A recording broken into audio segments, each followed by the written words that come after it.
I remember just taking 1 or 2 little ones and just thinking, oh, it's just amazing just watching the water draw off that reef. It's like being in a glass bottom boat. It's drawn off that quick, and even on a choppy day it'll draw that much water that it's glass. And you can just see the reef and how shallow it is and stuff, and that was exhilarating. That was something that was just like, wow, this is nuts.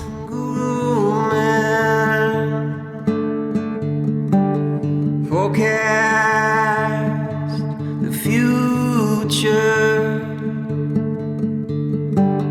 Take me on your wing. Take me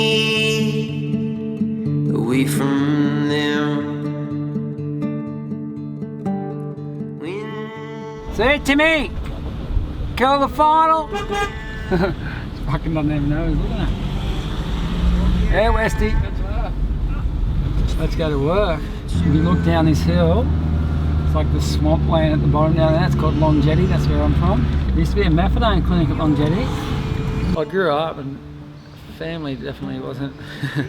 I wouldn't say we were even middle income. You know, like I grew up on the beach. Then I moved out further west near the housing, like 2-minute pushy ride from the housing commission, and I was hanging out with some of the boys out there playing footy with them. And there was only 1 or 2 that surfed, and then I'd be coming back to where I grew up, back on the beach.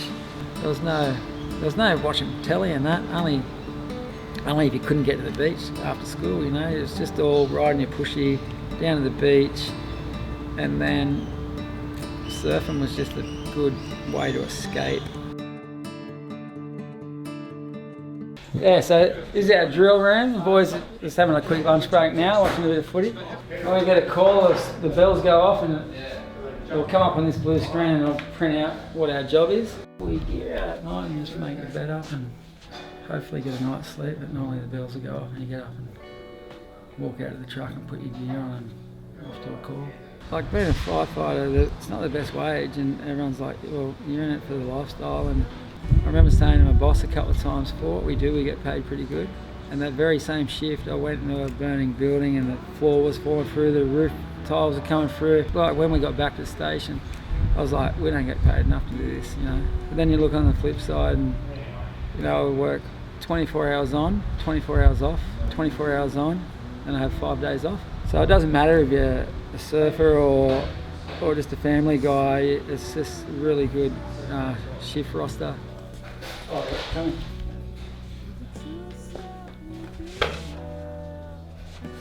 This is my favourite local reef break. Photo taken in 1978. It comes out of super deep water. Hardly ever see it cap further out. It's got to be 8 foot, and then it's sort of nearly too big, or 10 foot, and then it's not nearly too big. Whereas an 8 foot day will hold the wave. It's just thicker than it is. It won't show itself in the height as much as it will in the girth. The thickness is just unbelievable. I'd go in a few contests, but I wasn't that guy. I could be in a heat and I'd never hassle anyone for a wave and stuff like that. I won a couple of just local surfing comps just here. I won a trip to the Mentawais because without winning a comp in 2 foot waves, I wouldn't have met this guy from Hawaii in the Mentawais, who then I went and stayed with for the next 5 trips I went to Hawaii. Yeah, Kirk Bierke and Mike McHale would take me out to the outer reefs. Once guys would get crowded there, then I'd go with Pipe before Pipe would get crowded because everyone was still too big and washing through, so I'd go and surf that. I haven't surfed Chopu, that's one spot I'd like to surf, but I've surfed Cyclops and Cyclops Big Brother, which is a pretty gnarly wave. The right, the left, down the same spot, and box and that. I just went to Jaws for the first time about 4 months ago. I went to Bali when I was 15 or 16, and I got a 6.6 when I was riding a 5.6, and that was like a huge gun and stuff in '89. And I surfed, we got the Bommy at Lily's one day, and I was like 8 or 10 foot. There's like no one out. We've been surfing Ulus with 30 guys out, and all of a sudden there's no one out this day, and it's aqua blue and just beautiful. And I've been addicted to that wave pretty much ever since. When it's sort of 4 to 6 to 8 foot, and there's a slab to surf, it sort of fills that void of of not catching a big one. Like the slabs can be just as exciting, just as much adrenaline in a slab on a smaller wave, so that's why I got right into surfing slabs. I used to read mags all the time, and when it came to me getting on covers and getting in mags, I nearly lost interest nearly straight away in reading any magazines, and so I've seen there's so much politics behind it all. I've met some really good blokes through it, but like some editors and that. Everyone wanted to throw product at me all of a sudden. Rusty made a good offer, but I'd been getting surfboards off the same guy since I was 13, and I was like, I can't do it. Like, ride their boards and wear their clothes. I was like, are you kidding? Like, that, for me, I was just like, far out, that's amazing. And because the guy I got my boards off, I just couldn't do it. So I went and got half the money. But saying that, I got to travel places I'd already been, but places I wanted to go back and probably thought I couldn't afford. They went bankrupt, really, because of my advertising campaign. They didn't really advertise. So I put the feelers out, and there was not much interest, so I didn't really care, to be honest. I didn't want to be that guy that tried to chase a dream. I was still going to surf the waves, I'm surfing, and if someone's taking a photo, so be it, but I wasn't going on photo trips and trying to do that sort of thing. My brother committed suicide probably... Sorry, that was heavy.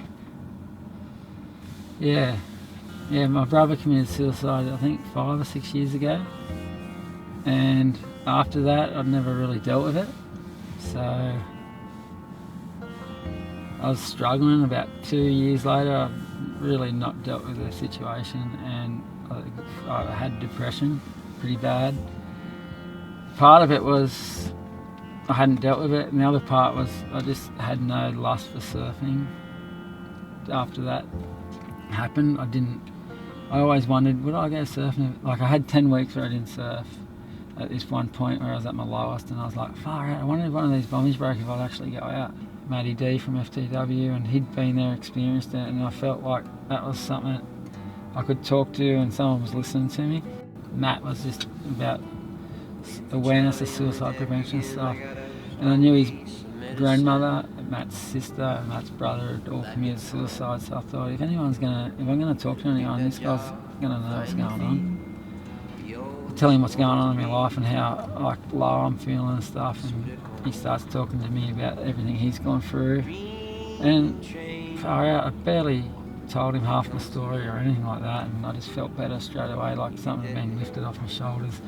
Talked to him and told him how I hadn't been surfing, and he pulled me right out of it, basically. So anyone that's got depression, or knows anyone that wants to commit suicide or has thought of suiciding, you know, they know they could come and talk to me, and even though I'm not a counsellor or anything, at least I can point him in the right direction and have a little chat with them and stuff like that.